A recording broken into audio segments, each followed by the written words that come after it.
Conceive అయిన దగ్గర నుంచి అందరూ చెప్పేది ఎగ్ తినొద్దు, కోకోనట్ వాటర్ తాగొద్దు, కోకోనట్ తినొద్దు. సో, పుట్టిన బేబీకి అసలు హెయిర్ ఉండదని చెప్తుంటారు. కానీ అది చాలా ఫాల్స్ అండి.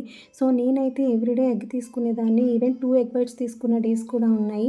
అలానే కోకోనట్ వాటర్ అయితే నేను కన్సీవ్ అయిన దగ్గర నుంచి థర్డ్ మంత్ నుంచి థర్డ్ మంత్ కంప్లీట్ అయిన దగ్గర నుంచి స్టార్ట్ చేశాను. కాన్‌స్టిపేషన్‌కి డాక్టర్ సజెషన్ ఏంటంటే ఎక్కువ లిక్విడ్స్ తీసుకోవాలి, ఫ్లూయిడ్స్ తీసుకోవాలి. సో, నేనైతే కోకోనట్ అండ్ కోకోనట్ వాటర్ కూడా తీసుకున్నా. ఇది మా బేబీ ఫస్ట్ మంత్ అప్పుడు పిక్చర్ అండి. సో, చూసారు కదా హెయిర్ ఎంత మంచిగా వచ్చింది. Third month. సో, పుట్టినప్పటి నుంచి హెయిర్ గ్రోత్ కూడా చాలా మంచిగా ఉంది బేబీకి. సో, నేను ఈ ఫుడ్స్ వల్ల గ్రోత్ ఉంది అని అయితే నేను కన్ఫర్మ్‌గా చెప్పట్లేదు, కానీ అవి తినడం వల్ల హెయిర్ రాదనేది మాత్రం ఫాల్స్ అండి. సో, ఇన్ఫర్మేషన్ నచ్చితే లైక్ చేయండి. సో, చాలామంది అప్‌కమింగ్ మదర్స్‌కి అయితే హెల్ప్‌ఫుల్ అవుతుంది. మీ లైక్ వల్ల రీచ్ అవుతుంది.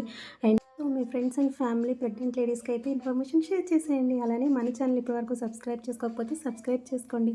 Thanks for watching.